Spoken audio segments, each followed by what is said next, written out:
In today's video, we're going to be starting on the subframe. Since I am using the Siki motor mounts for the engine, they did send over some spacers to put in between the frame rails and the subframe to allow the engine to sit lower. So I'm just going to show you how to do that and add them in.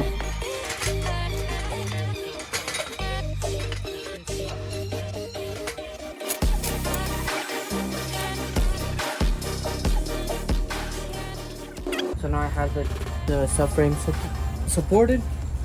And I'm gonna go ahead and start slowly taking out the bolts from the two on the side, two on the other side, and then I think there's two other bolts connected to the bodies. But before we drop the subframe a little bit, I wanted to show you, since I am going with the Siki motor mounts, they did go ahead and provide me with these thick washers, thick spacers to put in between.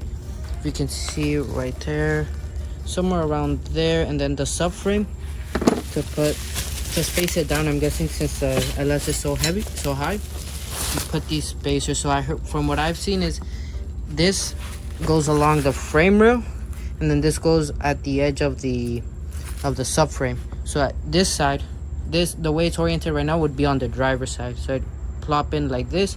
It's sandwiched between the frame rail and the subframe in the middle right there. That little piece down there, you're just going to go ahead and put this spacer on it, line it up, take the two bolts off, drop it just a little bit, slide these in, put the bolts through them, then you should have everything good to go to actually mount the engine with the LS and it clear the hood. We're under the car. This is the first subframe bolt. Then the second one should be right here behind this little plastic cover. We're going ahead and loosen those fully. It is supported by the jack right now, so we should be okay. Loosen them fully, take them completely out, and then we drop it just a little bit, put those spacers in. As well as the one that's going to be put on is these two right here. So you take these two out, it drops down the subframe with it, and then you slip on those little spacers, screw them back in, and then we should be done with the subframe. I did go ahead and take these two bolts out, so just to make sure, just be careful, because the one on the outside is the one that's the longer one, and then the other side is the smaller one. So the smaller one goes all the way on the outside right here. And then now I'm gonna go ahead and lower the jack a little bit. The subframe should just fall down just a bit. Slide the two brackets in, jack it all the way back up. Let's go ahead and lower the subframe just a bit. Oops. Let me go ahead and leave it like that. Let me see if this is enough space. I think should be enough. Maybe if I just force it down a little bit, I think should be enough space, or I might have to take out the steering rack bolts and then do it. So let me see if I can get it in with just removing those 4 bolts. Okay, so as you can see, I do have one of the brackets now fully in, and as you can see, the spacer follows the line of the actual subframe. So now I do have these in. It's not fully tightened down because I gotta do the other side. Now you see that there is a space under here. I'll go ahead and put the bracket, tighten these 2 bolts up, and then we should be able to go ahead and do it on the other side, and then jack the subframe back up and get it all torqued down. Right, so I did go ahead and get this one out in. So this one would be round edge, right there, with the straight edge going through there like that as well, and then connecting these 2 bolts. So now I'm gonna jack up the subframe, tighten all the bolts down. Got this side on as well. There, right now they're just loose. So I'll go ahead and tighten all of them up, jack it up, tighten it some more. Should be good to go with the subframe. Alright, so now after bolting everything back up, I did go ahead and tighten every single bolt for the subframe and for that little piece. So now as you can see, these are sandwiched in between, so I just gave it that little bit down, I guess for the clearance of the LS. So as you can see right there, that's the little spacer that's on it. You can kind of see it right there and right here. So now we can go ahead and drop it. Perfect. Forgot I had the car jacked up. Did it a little too fast, but No! God, please, no! No! No! No! alright, so first thing I'm gonna do is I'm gonna lift this little pin up right here. So now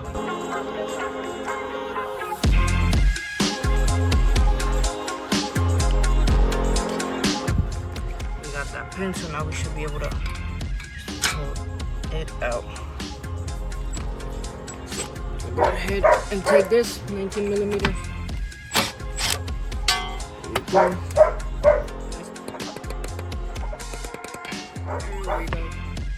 Nice and easy. And first side down. A few moments later. So I was able to take off the electronic power steering rack. So now what I'm gonna go ahead and do is get over to the press, and I'm gonna press these bushings out. So let's go. Oh shit! My water, you mother! I didn't want to take off the tire rods just so I can keep the alignment. So what I'm gonna use is just probably a socket. Press these bushings out with this.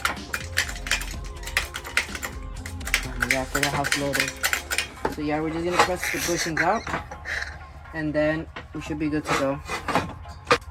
Alright, so now we got that pressed in.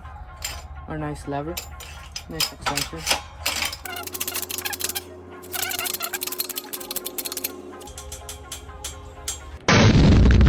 Continuing with this. I lost my lever. Found the lever.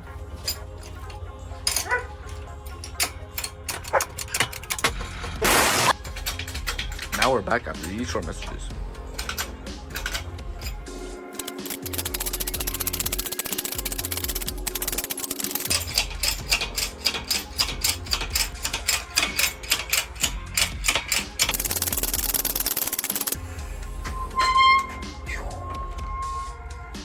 Yes, sir. Look at that. Removable socket.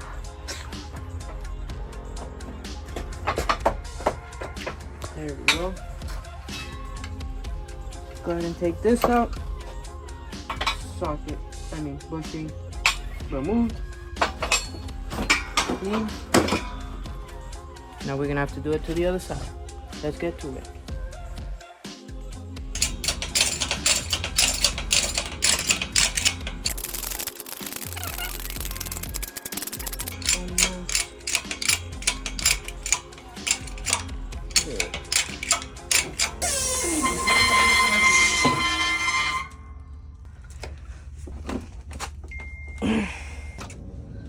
Does the socket get stuck? Maybe. No. No.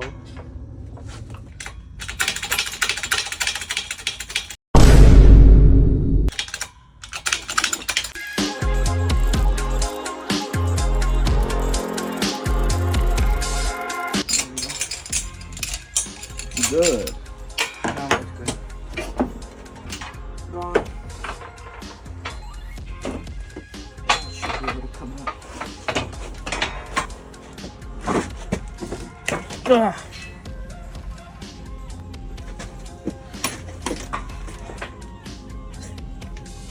Oh shit! Oh shit! Both good. So now we got both of these. So now I have these offset bushings. So these basically move the steering rack a little. They shift it a little bit to the side to clear the collector of the headers, and it allows you to bolt it up with no problem with the steering input shaft and the tie rod. So it just moves the bolt and it moves the actual steering rack. That way it allows enough clearance for the headers to run. So for the offset steering racks, they do have for left hand and right hand. This is going to be the first one, left hand drive, since this is going to be the bottom of the steering rack. Nice. Ooh, what a nice fit. This one, I'm going to go left hand as well.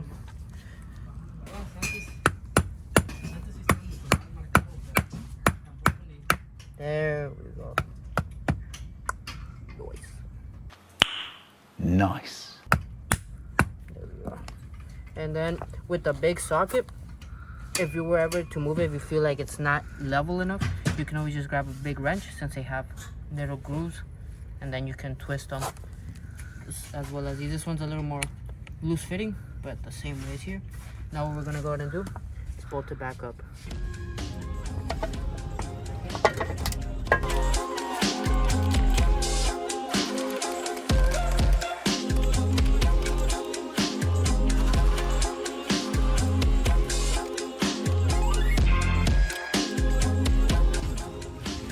There we go.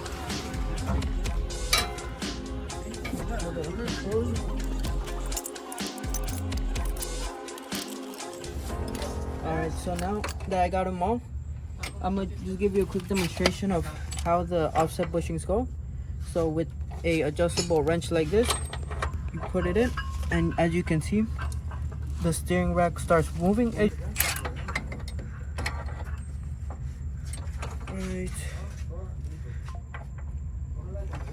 there, it should be straight.